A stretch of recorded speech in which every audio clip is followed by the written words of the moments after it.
요한복음 5장 1절에서 9절까지의 말씀 다 같이 한 목소리로 합독하겠습니다.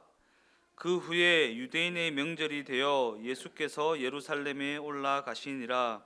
예루살렘에 있는 양문 곁에 히브리 말로 베데스다라 하는 못이 있는데 거기 행각 5이 있고 그 안에 많은 병자, 맹인, 다리 저는 사람, 혈기 마른 사람들이 누워 물의 움직임을 기다리니 이는 천사가 가끔 못에 내려와 물을 움직이게 하는데 움직인 후에 먼저 들어가는 자는 어떤 병에 걸렸든지 낫게 되밀어라. 거기서 38해 된 병자가 있더라. 예수께서 그 누운 것을 보시고 병이 벌써 오래된 줄 아시고 이르시되 내가 낫고자 하느냐. 병자가 대답하되 주여 물이 움직일 때에 나를 못에 넣어주는 사람이 없어 내가 가는 동안에 다른 사람이 먼저 내려가나이다. 예수께서 이르시되 일어나 내 자리를 들고 걸어가라 하시니 이 사람이 곧 나와서 자리를 들고 걸어가니라. 이 날은 안식일이니. 아멘.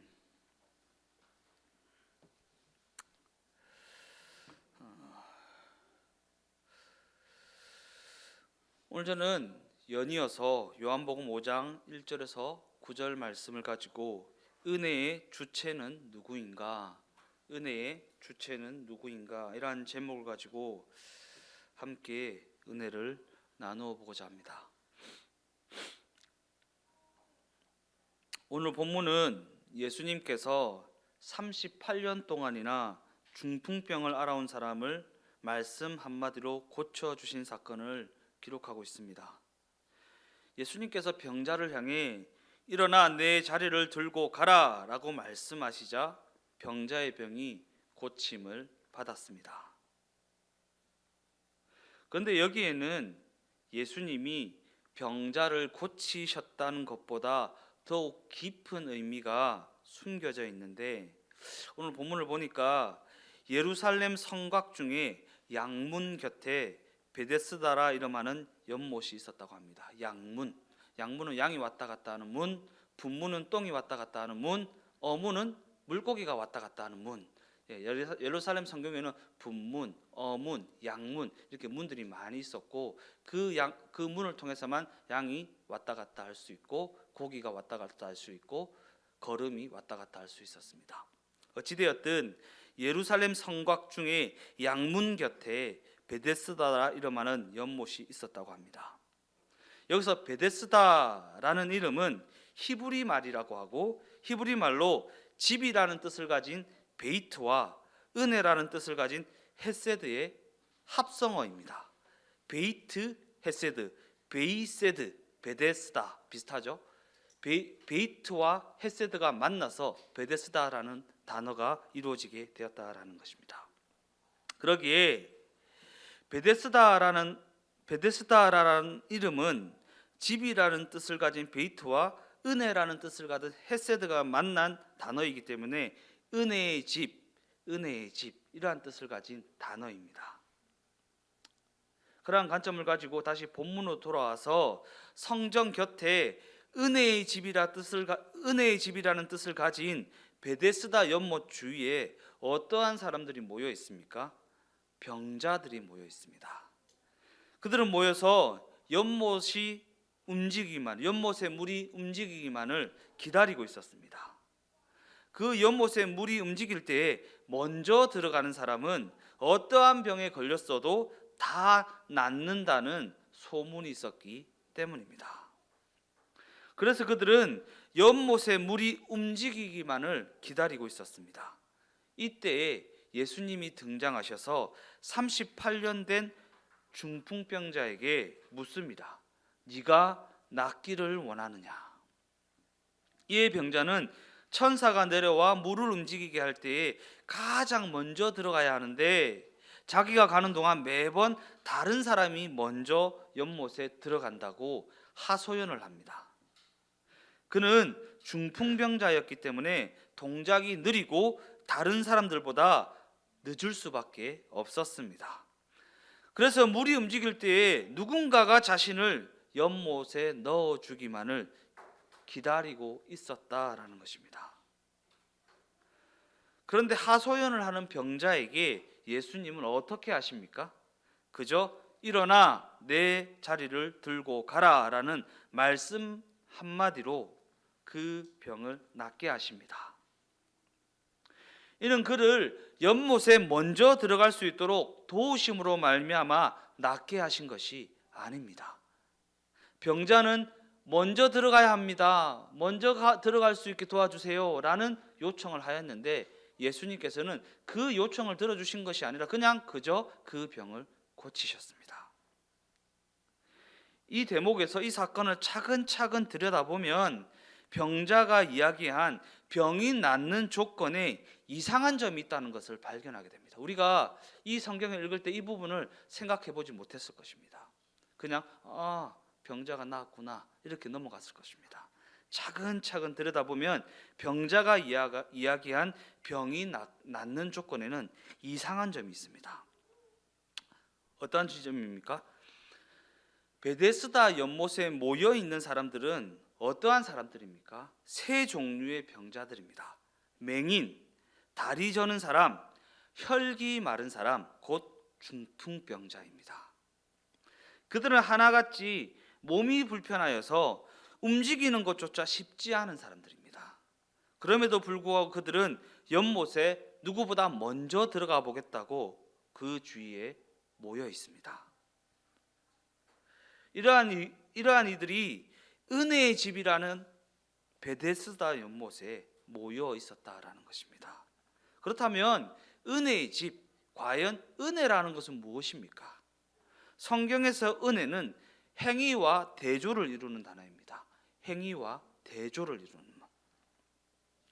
행위가 어떠한 결과를 얻기 위해서 스스로 그 근거를 마련하고 그 조건을 충족해야 하는 것을 가리킨다면, 은혜는 스스로가 그 근거를 마련하지 못해도, 스스로가 그 조건을 충족시키지 못해도 그 결과를 누리게 된다라는 것을 가리킵니다. 은혜와 행위. 이 점을 고려하면서 오늘 본문을 살펴보면 은혜의 집이라 이름하는 베데스다 연못에 은혜와는 상반되는 행위로 가득하다라는 것입니다. 그죠? 행위. 어떻게 해야지만 어떻게 된다. 어떻게 해야지만 어떻게 된다. 그것은 물이 움직일 때 연못에 먼저 들어가는 조건을 스스로가 만족시켜야지만 병이 낫는 결과를 얻을 수 있다라고 하는 행위적 조건입니다. 그러나 물이 움직일 때 재빨리 움직일 수 있고 가장 먼저 연못에 들어갈 수 있는 사람이라고 한다면 그를 병자라고 할 수는 없을 것입니다. 더 나아가 그런 사람은 연못에 들어갈 필요도 없을 것입니다. 이게 아이러니한 것입니다. 그러한 관점에서 본문이 언급하는 세 종류의 병자 중에 물이 움직일 때 그 연못에 스스로의 힘으로 먼저 들어갈 수 있는 사람은 없습니다. 그런데도 그들은 연못에 먼저 들어가 보겠다고 벼르고 있습니다. 내가 먼저 들어가야지 하면서 말입니다. 이는 그들이 하나님이 베푸신 은혜를 누리는 것을, 은혜의 집이라는 곳에서 하나님이 베푸신 은혜를 누리는 것을 자기들의 손에, 자신들의 어떠함에 달려 있는 것으로 오해하고 있었다라는 것. 내가 이렇게 하면 이렇게 될까? 내가 저렇게 하면 저렇게 될까? 내가 이 방법을 쓰면 이렇게 결과를 누릴 수 있을까? 내가 저 방법을 쓰면 그 결과를 누릴 수 있을까? 라는 생각에 사로잡혀 있었다는 것이고, 이는 그들이 이미 은혜 안에 들어와 있었으나, 은혜의 집에 거하고 있었으나 여전히 스스로의 힘을 의지하고 있었다라는 것을 보여주고 있는 대목이라는 것입니다. 성경은 이러한 태도를 율법 또는 행위라고 정의합니다. 여기서 율법과 행위라는 것은 어떠한 법칙을 지킨다는 것을 의미하는 것이 아니라 어떠한 결과를 스스로의 힘과 실력으로 얻으려고 하는 인간적인 방법론을 가리킵니다. 인간적인 방법론이요. 천사가 와서 물을 움직일 때에 연못에 먼저 들어가면 병이 낫는다고 합니다. 그러나 과연 이 병자들에게 연못에 들어갈 어떠한 능력이나 어떠한 방법이 있기나 한 것일까? 없다라는 것입니다. 자신들이 어떠한 처지에 놓여 있는지 알지 못하니까 소문을 듣고 그 소문을 의지하여서 그 방법을 의지하고 있었다라는 것입니다. 자신들이 어떠한 처지에 있는지, 그리고 자신들이 어디에 들어와 있는지 알지 못하면 헛다리를 짚게 된다라는 것입니다. 그들은 스스로의 힘으로는 연못에 먼저 들어갈 수가 없는 자들이었습니다. 그럼에도 불구하고 그들은 하나님의 은혜가 아닌 그들의 행위로서 결과를 얻으려고 하고 있다라는 것입니다. 우리가 연못에 먼저 들어갈 수 없는 자들이라는 것을 인정하는 것이 먼저입니다. 그것이 인정되어져야 은혜를 구하게 되는데, 그것이 인정되어져야니까 이렇게 하면 될까 저렇게 하면 될까 자꾸 헛다리를 짚게 된다라는 것입니다. 이는 모든 인류가 당면한 근본적인 문제가 무엇인지를 상징적으로 보여주고 있는 대목입니다. 모든 인류가 직면한 근본적인 문제. 성경은 이를 통해 우리 인류가 마주한 근본적인 문제가 무엇인지를 지적하고 있다라는 것입니다. 자신이 어떠한 상태에 놓여져 있는지를 알지 못한다는 것, 자신이 어떠한 상황에서 건짐을 받은 것인지를 알지 못한다라는 것. 즉 지금까지 우리 인류는 우리가 어떠한 상태에서 구원을 받은 것인지 전혀 알지 못한 채 그저 내가 열심을 내면 된다라는 생각에 사로잡혀 있습니다. 자신이 중풍병자라는 것을 알지 못합니다. 자신이 결단코 먼저 연못에 들어갈 수 없다라는 것을 알지 못합니다. 그러니까 이렇게 하면 되겠지, 저렇게 하면 되겠지, 이 방법을 쓰면 되겠지, 저 방법을 쓰면 되겠지라는 생각에 사로잡혀서 자신이 어떠한 방법을 써도 안 되는 존재라는 것을 알지 못한다라는 것입니다. 그러한 관점에서 오늘 성경은 오늘 본문을 통해 이러한 사실을 강조하고자 세 종류의 병자를 등장시키고 있는 것입니다. 그들처럼 우리는 영적으로 맹인이고, 영적으로 다리 저는 사람이고, 영적으로 혈기 마른 사람, 곧 영적 중풍병자라는 것입니다. 그런데도 끊임없이 우리는 내가 먼저 연못에 들어가기만 하면 된다라는 생각에만 사로잡혀 있습니다. 연못에 결단코 먼저 들어갈 수 없는데 연못에 먼저 들어가기만 하면 된다. 이처럼 우리는 하나님의 백성이라는 성도가 되었음에도 불구하고 불신자들과 전혀 다르지 않습니다. 왜냐하면 우리는 성도가 되었음에도 불구하고 여전히 불신자들과 같이 내가 연못에 먼저 들어가기만 하면 된다라는 생각에 사로잡힌 채 살아가고 있기 때문입니다. 그래서 우리는 예수님을 향해 끊임없이 이러한 요구를 합니다. 주여, 제가 제일 먼저 연못에 들어갈 수 있도록 저를 도와주시옵소서. 연못에 나를 먼저 넣어주는 자가 없어서 내가 이 모양 이 꼴입니다. 연못에 먼저 넣어주는 자만 있으면 나는 날아다닐 것입니다. 먼저 좀 넣어주십시오. 이러한 생각에 사로잡혀 있다라는, 이러한 요구에 사로잡혀 있다라는 것입니다. 그러나 예수님은, 우리가 믿고 따라가는 예수님은 병자를 도와주는 방식, 곧 연못에 내려갈 수 있도록 돕는 방식으로 문제를 해결하지는 않으신다라는 것입니다. 그러한 관점에서 이 사건을 통해 하나님이 하시려는 것은 은혜를 베푸시는 것, 은혜를 베푸시는 것, 곧 우리의 민낯을 보게 하시고 하나님의 하나님 되심을 알게 하려 하시는 것입니다. 이 사건을 통해 우리의 민낯이 무엇입니까?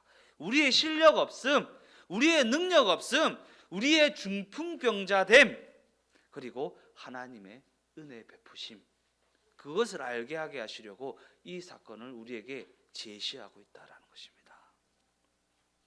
즉 우리가 어떠한 상태에 놓여 있는지 깨닫게 하시고 그를 통해 우리로 하나님의 은혜를 알게 하는 것이 이 사건의 핵심이라는 것입니다. 그러기에 우리는 은혜 베푸심과 행위의 법칙, 원인과 결과에 따라 이루어지는 행위의 법칙을 바르게 구별할 줄 알아야 됩니다. 행위는 조건을 갖춘 자에게는 상이 주어지고 그렇지 못한 자에게는 벌이 주어진다라는 것을 의미하지만, 은혜는 선한 결과가 대가 없이 선물로 베풀어진다라는 것을 의미합니다. 선물을 받으면서 살았으면 좋겠습니다. 원인과 결과를 따져가며 이러한 결과가 있으려면 이러한 원인이 있어야 돼라는 것에 정신이 팔려서 이것을 해볼까 저것을 해볼까, 이렇게 할까 저렇게 할까, 이 길이 맞나 저 길이 맞나 고군분투하지 마시고 은혜를 선물로 받아 누리는 인생이 되시기를 예수님의 이름으로 축원드립니다. 그런 관점에서 끊임없이 우리 인간은 베푸신 은혜를 앞에 두고서도 계속해서 행위의 법칙으로 대응하려고 합니다. 예수님께서 은혜의 집이라 이름하는 베데스다 연못에 오셨습니다. 그곳에는 많은 병자들이 모여서 물이 움직이기만을 주시하고 있습니다. 그들은 과연 은혜의 집이라 이름하는 베데스다 연못에 모여서 무엇을 하고 있는 것입니까? 어떻게 해야 연못으로 누구보다도 먼저 뛰어 들어갈 수 있을지 그 궁리를 하느라 바쁩니다. 그들은 은혜가 선물로 베풀어지는 그곳에서 그 은혜를 내 힘으로 차지해 보겠다는 인간적인 생각에 사로잡혀 있다라는 것입니다. 제가 계속해서 말씀드리지만 우리 주 동행교회 한 사람 한 사람은 이미 은혜 안에 들어와 있는 자들입니다. 은혜의 집에 거하는 자들입니다. 예수님께서 동행하시는 자들입니다. 그러기에 은혜, 선물로 베풀어지는 은혜를 받아 누리는 자들이 다 되시기를 바랍니다. 그들은 은혜가 선물로 베풀어지는 그곳에서 그 은혜를 내 힘으로, 내 실력으로, 내 노력으로, 내 어떠함으로 차지해 보겠다는 인간적인 생각에 사로잡혀 있다고 했습니다. 그러나 은혜라고 하는 것은 내가 힘을 써서 내가 노력해서 내가 구해서 쟁취하는 것이 아닙니다. 주는 쪽에서 값없이 베푸시는 것을 그저 선물로 받게 되는 것입니다. 오늘 설교 제목이 무엇입니까? 은혜의 주체가 누구인가? 은혜의 주체가 누구인가? 그렇게 은혜를 베푸실 예수님께서 내 곁에 오셔서 동행하고 계시는데 그 예수님은 쳐다보지도 않고 연못만 쳐다보며 물이 움직이기만을 기다리고 있다라는 것입니다. 이게 우리의 현 상황 아닙니까? 예수님께서 친히 오셔서 우리와 동행하고 계시는데 그 예수님은 쳐다보지도 않고 그 예수님께는 묻지도 않고 그저 연못만 쳐다보며 물의 움직이기만을 기다리고 있다.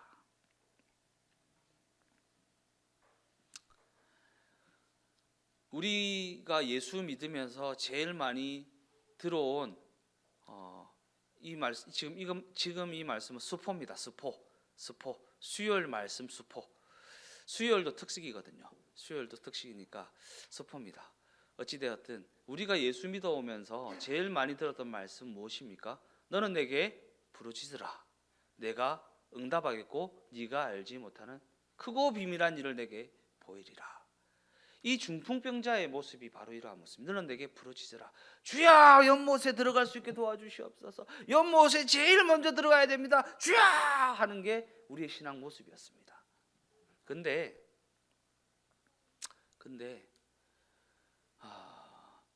너는 내게 부르짖으라라고 번역되어 있지만 그 구절을 영어 성경으로 보면 ask me라는 것입니다. ask me. 나한테 물어라. 왜 물어라고 하십니까? 하나님이 내가 연못에 먼저 들어가야 병이 낫게 된다라는 것을 모르고 계시냐라는 거예요. 다 알고 계신다라는 거예요. 다 알고 계신 분이 그렇게 하셨다라는 것은 뭔가 특별한 이유가 있는 거예요. 다 아시는 분이 나를 이렇게 방치하고 계시다. 다 아시는 분이 알고 계심에도 불구하고 나한테 이러한 상황을 허락하셨다라는 것은 뭔가 특별한 이유가 있기 때문에 나에게 이해되지 않는 이 상황과 환경을 허락하신 것입니다. 그러니까 너는 내게 물어라. 네가 알지 못하는 크고 비밀한 일을 내가 너에게 알려주겠다라는 거예요. 그런데 우리는 부르짖으라, 소리쳐라. 하나님이 모르셔서 응답 안 하시는 것처럼 소리를 치고 주여를 외치고 그렇게 하죠. 아니요. 다 알고 계시고 알고 계신 분이 특별한 섭리와 특별한 뜻과 계획하심이 있어서 내가 이해할 수 없는 일을 허락하셨기 때문에 하나님, 이 일이 왜 나에게 허락되어진 것입니까? 라고 내게 물으라는 것입니다. Ask me. 그러면 내가 네가 알지 못하는 그 크고 비밀한 일에 대해서 알려주겠다라는 것입니다. 예수님께서 고통 가운데 누워있는 그에게 이렇게 물으십니다. 네가 낫고자 하느냐? 이 물음에 대한 마땅한 대답은 무엇입니까? 예, 고쳐주십시오 라는 대답입니다. 그런데 그는 주여, 물이 움직일 때 나를 연못에 넣어주는 사람이 없습니다. 가는 동안 다른 사람이 먼저 들어가 버립니다 라는 자기중심적인 대답만 늘어놓고 있다라는 것입니다. 우리 모습 아닙니까? 우리 모습 아닙니까? 낫고자 하느냐? 예, 고쳐주십시오 하면 되는데 상황이 이렇습니다. 환경이 이렇습니다. 여건이 이렇습니다. 이거 좀 변화시켜 주세요. 이 문제 좀 해결해 주세요. 저 문제 좀 해결해 주세요. 동문서답을 하고 있다라는 것입니다. 어쩌면 대부분의 성도들의 반응이 이 병자와 같지 않을까. 왜냐하면 믿는 자이든 믿지 않는 자이든 우리 인간은 대부분 얻은 결과에 대해 원인과 결과가 규명되지 않으면 받아들이려 하지 않기 때문입니다. 얻은 결과에 대해 자기가 기여한 바가 없으면 그 결과를 받아들이려 하지 않는다라는 것입니다. 그 인생이 성도가 된 자라고 해도 그 역시도 얻은 결과에 대해 자신에게서 원인을 찾을 수 없으면 그 결과를 싫어합니다. 왜요? 우리에게는 허영심이 있거든요. 나 봐. 이렇게 기도하더니 이렇게 응답 받았어. 나 봐. 이렇게 헌신 봉사했더니 하나님께서 이렇게 복을 주셨어. 나에게서 원인이 있어야 됩니다. 그래야 그 결과를 받아주는 것입니다. 이 봐봐. 내가 이렇게 했더니 이렇게 됐지. 이게 인간의 추악한 모습이라는 것입니다. 그리고 이것이 바로 우리의 신앙에 있어서 가장 큰 방해물이 되고 있다는 것입니다. 하나님의 하나님 되심을 인정하지 않는 것. 더 나아가 죄와의 싸움은 어쩌면 인간적인 자존심을 내려놓는 싸움이기 때문입니다. 나 봐봐를 보여줘야 되는데 이걸 보여주지 않으려고 하니까 뭔가 탐탁지 않다라는 것입니다. 더 나아가 상대방에게 은혜를 구하고 자신을 불쌍히 여겨달라고 말하는 것만큼 자존심이 상하는 일도 없다는 사실입니다. 다시 본문으로 돌아와서 본문에 나오는 모순적 상황을 다시 한번 정리해 보겠습니다. 병자들이 연못에 먼저 들어가려고 하는 그 이유는 무엇입니까? 병이 낫기 위해서입니다. 그런데 여기서 아이러니한 사실은 연못에 남보다 빨리 내려가려면 남보다 건강해야 한다는 것인데 건강한 자는 연못에 내려갈 이유가 없다라는 사실입니다. 베데스다 연못에 모여 있는 사람들은 과연 어떠한 사람들입니까? 자기의 힘으로는 연못에 먼저 들어가는 것이 결단코 불가능한 사람들입니다. 그런데 그럼에도 불구하고 그들은 누구보다 먼저 들어가 보겠다고 벼르고 있습니다. 그곳에서 이렇게 모순된 상황이 계속적으로 반복되고 있었다라는 것입니다. 다람쥐가 쳇바퀴를 돌듯이. 그러나 우리는 이 사건의 핵심이 물에 먼저 들어가는 것이 아니라는 것을 알아야 하는 것입니다. 왜냐하면 이 사건의 핵심은 내 자리를 들고 걸어가라 하신 예수님의 말씀에 있기 때문입니다. 말씀이요. 그곳에 말씀으로 동행하시는 예수님이 함께 계시다는 것에 있기 때문입니다. 요한복음 5장 9절에서 10절까지의 말씀입니다. 그 사람이 곧 나아서 자리를 들고 걸어가니라. 이날은 안식일이니 유대인들이 병 나은 사람에게 이르되 안식일인데 내 자리를 들고 가는 것이 옳지 아니하니라. 이 말씀은 율법을 지키는 것과 은혜가 베풀어지는 것이 부딪히고 있는 대목입니다. 율법은 그 자체로 사람을 낫게 하지 못합니다. 율법을 잘 지킨다고 병이 낫는 것은 아닙니다. 더 나아가 율법이라는 것은 이미 나은 자, 이미 생명을 가진 자에게 필요한 것이지 생명을 얻기 위해 율법이 필요한 것은 아닙니다. 그런데 그들은 율법을 너무나 중시한 나머지 생명을 얻는 것을 놓치고 있었다라는 것입니다. 무엇이 우선되는지 망각하고 있었다라는 것입니다. 그러한 관점에서 예수님은 왜 하필 안식일에 병 고침의 기적을 베푸셨을까? 이는 율법을 지키는 것과 생명을 얻는 것이 부딪히고 있다는 것을 보여주기 위해서 일부러 그러신 것입니다. 뜻하셔서 그러신 것입니다. 병자에게서 가장 중요한 것은 그 병에서 벗어나는 것입니다. 그래서 예수님은 그에게 내 자리를 들고 걸어가라라고 명하셨던 것입니다. 그 말씀을 들은 병자는 그 즉시 병에서 벗어나 걷게 되었습니다. 그런데 이를 본 유대인들은 이렇게 시비를 겁니다. 안식일인데 네가 자리를 들고 가는 것이 옳지 아니하다라고 말입니다.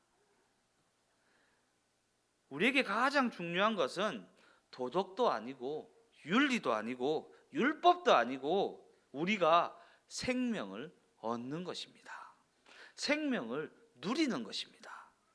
왜냐하면 우리가 섬기는 기독교 신앙은, 우리가 가진 기독교 신앙은 생명을 다루고 있기 때문입니다.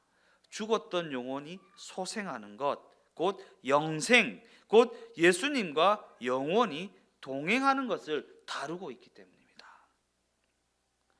그럼에도 우리는 이 사실을 망각하고 쓸데없는 내용을 가지고 싸우고 있습니다. 본문의 유대인들이 안식일에 병이 나은 것에 대해 시비를 걸었던 것처럼 말입니다. 요한복음 5장 12절에서 13절까지의 말씀입니다. 그들이 묻되 너의 자리를 들고 걸어가라 한 사람이 누구냐 하되 고침을 받은 사람은 그가 누구인지 알지 못하니 이는 거기 사람이 많으므로 예수께서 이미 피하셨습니다. 병자는 자신을 고쳐주신 이가 누구인지조차 모르고 있습니다. 왜냐하면 이 병자는 그날 예수님을 처음 만난 것이기 때문입니다. 예수님이 누구신지 알아보았거나 그 병을 고쳐달라고 요청한 게 아니기 때문입니다. 요청해서 병 고침을 받은 게 아니라는 것입니다. 그러면 이 병자를 고친 것은 과연 누구의 뜻인가? 누구의 뜻인가?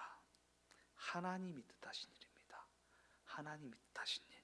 하나님 마음대로 이 병자의 병을 고치셨다라는 것입니다. 예. 그리고 이것이 바로 은혜를 베푸셨다라는 것의 의미입니다. 의미입니다. 우리는 막 기도를 해야 응답을 받고 기도를 해야 문제가 해결되고 기도를 해야 성공을 한다라고 생각하죠. 아니요.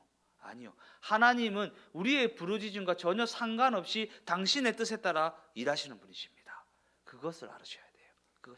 내가 이렇게 했다고 이렇게 되고 저렇게 했다고 저렇게 되답니까? 안 돼요. 내가 이렇게 계획했다고 이 계획대로 되고 내가 저렇게 계획했다고 저 계획대로 되답니까? 그렇게 안 되더잖아요. 하나님이 뜻하신 대로 나의 어떠한가 상관없이 하나님께서 뜻하신 대로 주어지는 선물은 내가 고를 수 없어요. 그죠? 선물은 주는 사람 마음입니다. 은혜는 내가 고를 수 없습니다. 은혜는 주는 사람 마음입니다. 이처럼 은혜는 구하는 쪽에 권리가 있는 것이 아닙니다. 그 주도권이, 그 주체가 주는 쪽에 있습니다. 주는 사람 마음이에요. 그러한 관점에서 성도는 은혜를 구한 사람이 아니라 은혜를 입은 사람입니다. 그러게 내가 이렇게 구해서 저렇게 해서 내가 이렇게 기도했더니 이렇게 은혜를 입었다라고 말하고 있다면 그 사람은 은혜가 무엇인지 도무지 모르고 있는 것입니다. 은혜를 입은 사람은 자랑할 것이 전혀 없습니다. 왜냐하면 은혜라는 것은 하나님이 오셔서 대가 없이 베풀어 주시는 것이기 때문입니다. 그러한 관점에서 우리 교회 공동체는 은혜를 입은 사람들의 모임입니다.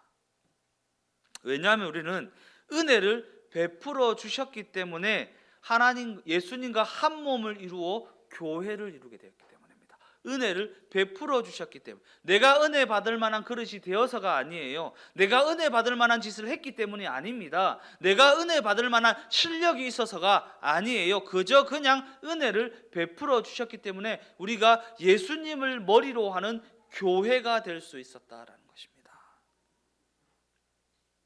우리는 그 은혜로 말미암아 영적 중풍병에서 고침을 받아 이곳에 교회로 모이게 되었다라는 것입니다. 그런데도 우리는 누군가가 예수님 앞에 나오면 그로 하여금 면접을 보게 합니다. 이 사람이 과연 하나님을, 예수님을 만날 만한 사람인가? 은혜를 받을 만한 그릇인가? 따지고 쓸데없는 기준을 제시하고 생명이 필요한 그 사람에게 자꾸 율법을 들이대고 있다라는 것입니다. 생명을 먼저 얻어야 하는데 생명이 필요한 그 사람에게 자꾸 율법을 들이대고 있다라는 사실입니다. 그러나 기독교 신앙에서 가장 중요한 것은 그 무엇보다 생명과 은혜입니다. 더 나아가 여기 앉은 그 누구도 그 은혜를 받을 만한 자격을 갖춘 사람은 없다라는 사실입니다. 교회는 오직 은혜와 생명, 하나님이 베풀어 주시는 은혜와 하나님의 생명이 최우선되어야 한다라는 것입니다. 왜냐하면 교회는 하나님의 생명이 은혜로 주어지는 은혜의 집이기 때문입니다. 결론적으로 말씀을 마무리하겠습니다. 베데스다 연못가에서 예수님께서 병자에게 은혜를 베푸셨듯이 우리 모두도 그러한 은혜를 입은 자에 불과합니다. 왜냐하면 우리는 그저 정처 없이 지금까지 살아왔을 뿐인데 하나님이 그 은혜로 말미암아 지금 이 자리에 설 수 있게 하셨기 때문입니다. 그죠? 우리는 그냥 정처 없이 살아왔습니다. 지금까지 어떻게 살아오셨어요? 어떻게 여기까지 오셨습니까? 물으신다면 정처 없이 살았습니다 라고밖에 말할 수 없습니다. 그리고 그 은혜로 말미암아 지금 이 자리에 서게 되었다라고밖에 말할 수 없습니다. 그러기에 자신의 어떠함을 결단코 자랑하지 마십시오. 왜냐하면 성도는 자신의 실력으로 그 은혜를 구하여서 취한 사람이 아니라 하나님이 베푸신 은혜를 그저 입은 사람에 불과하기 때문입니다. 우리가 상대방을 대할 때 가장 무례한 모습은 어떠한 모습입니까? 너는 예수 믿는다고 하면서 왜 그 모양이냐? 라는 공격의 말입니다. 공격의 말을 할 때 가장 무례하다고 할 수 있습니다. 어쩌면 우리는 상대방을 향해 너는 예수 믿는다고 하면서 왜 베데스다 연못까지 뛰어가지도 못하냐? 라는 비난을 하고 있는지도 모릅니다. 자신이 어떠한 상황에서 건진받은 자인지 전혀 생각하지도 않고 말입니다. 그러나 우리 모두는 영적 중풍병에 걸려 움직이는 것조차 쉽지 않았던 자들입니다. 그래서 우리는 연못에 자력으로 들어가는 것을 완전히 포기한 사람들입니다. 왜 포기했습니까? 우리에게는 들어갈 능력이 없다는 것을 알게 되었기 때문입니다. 그래서 우리는 그저 감사할 따름입니다. 찬양할 따름입니다. 우리는 하나님이 베푸신 그 은혜에 그저 감사하고 그 은혜를 찬양할 따름이라는 것입니다. 그런 관점에서 우리에게는 은혜가 아니면 이 자리에 설 수 없었다는 것을 정직하게 인정하는 정직한 용기가 필요합니다. 그러한 정직한 용기를 가지고 자기의 자존심을 내려놓고 자기의 의를 벗어버리는 의의 싸움을 해 나가야 한다라는 것입니다. 우리 모두가 은혜로 받은 생명을 확인하고 은혜 입은 자답게 은혜를 베풀며 살아가는 우리 주 동행교회가 되시기를 예수님의 이름으로 축원드립니다.